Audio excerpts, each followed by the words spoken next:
क्या हम इस बॉल को पहले टिप्पा या बाद में टिप्पा खिला सकते हैं क्या, इसी हाइट से फेंकने के बाद? बोलो, चलो चेक करते हैं। इसके लिए हमें एक छोटा सा कॉन्सेप्ट सीखना पड़ेगा जो कि है बर्नौली की equation, P plus rho G H plus half rho V square बराबर कांस्टेंट। यही था। अब अगर मान लो हम इस बॉल को फेंकने के साथ घुमा भी दें, जैसा कि आप लोगों ने फ्रिस्बी डिस्क पढ़ी होगी, इसको ऐसे घुमा के फेंकते हैं तो क्या होता है, वो ऐसे घूमती भी जाती है। क्यों घूमती है वो? Pressure difference. उसी प्रेशर डिफरेंस का इफेक्ट हम मैग्नस इफेक्ट में देखने वाले हैं। तो यहां पर जब हमने इस बॉल को आगे फेंका और घुमाकर फेंका तो रोटेशन का कॉन्सेप्ट कहता है कि इस पॉइंट को v प्लस ओमेगा आर मिलेगी और इसी पॉइंट को ठीक उसी समय कितनी मिलेगी, v माइनस ओमेगा आर। अच्छा, अब ये हमारे पास एयर के मॉलिक्यूल्स हैं, एयर जिसको कि हम फ्लूइड की कैटेगरी में लेके चलते हैं। अब आपको पता हो तो जो बर्नौली इक्वेशन हम लोगों ने लगाई थी वो विद रिस्पेक्ट टू कंटेनर थी।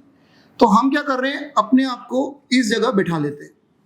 ठीक है, इस जगह जैसे हम लोग बिठाएंगे तो सेंटर ऑफ बॉल स्टेशनरी हो चुका है।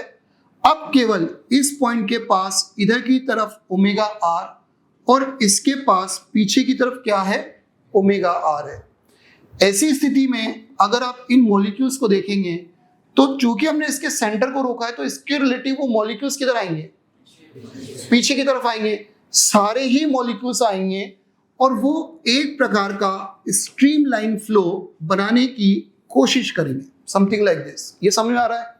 तो बर्नौली की इक्वेशन के अकॉर्डिंग ये हमारी स्ट्रीमलाइन बन चुकी है। अब हम यहां पर कोई एक पॉइंट 1 और दूसरा पॉइंट 2 और यहां पर एक तीसरा पॉइंट 3 लेते हैं। अगर 2 और 3 का ओरिजिन देखें तो वो 1 से ही हो रहा है।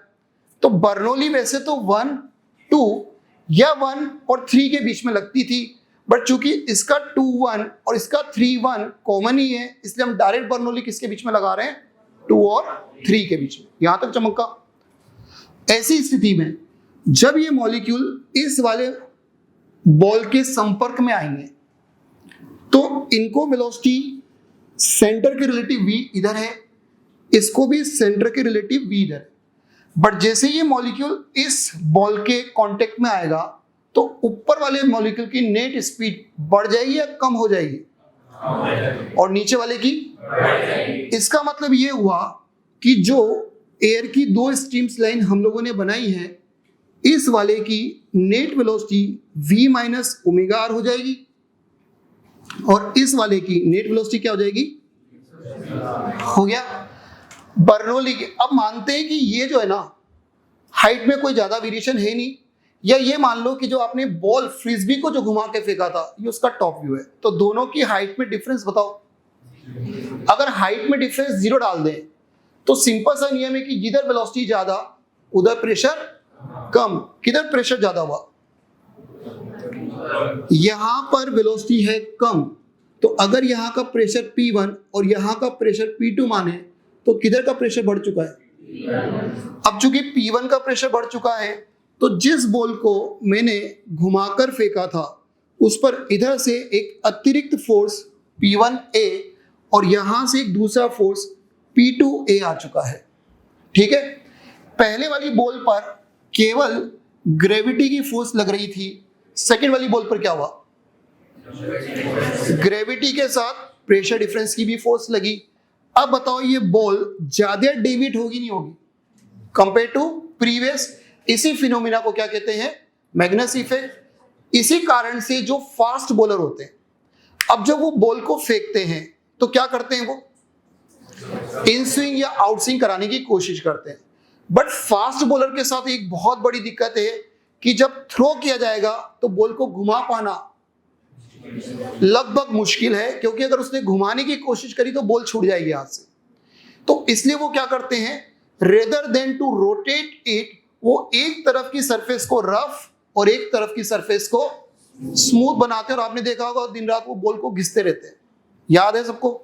तो उससे क्या फायदा होगा कि जब वो एक तरफ की सरफेस को रफ कर देंगे और एक तरफ की सरफेस को परफेक्ट स्मूथ रखेंगे तो सेम कॉन्सेप्ट से जब एयर कटती हुई आएगी तो जो एयर रफ सरफेस के कांटेक्ट में आएगी उसकी स्पीड क्या हो जाएगी? स्लो। और जो स्मूथ सरफेस से पास करके जाएगी उसकी स्पीड ज्यादा। तो जिधर स्पीड कम हो चुकी है अकॉर्डिंग टू सेम कॉन्सेप्ट वहां पे प्रेशर क्या हो जाएगा? ज्यादा हो जाएगा, यानी एक अतिरिक्त फोर्स उस बॉल को मिल जाता है। इसीलिए जो आपने देखा होगा फास्ट बॉलर वो सबसे पहले ओवर 5 स्टार्टिंग के ओवर्स में आते हैं। क्यों? क्योंकि स्टार्टिंग के ओवर्स में क्या होता है, एक तो बॉल की शाइनिंग मेंटेन होती है, या फिर बाद में भी आते हैं, बट बाद में आते हैं तो बॉल को क्या करते रहते हैं, वो रफ करते रहते हैं। समझ में आ गया सबको? ओके।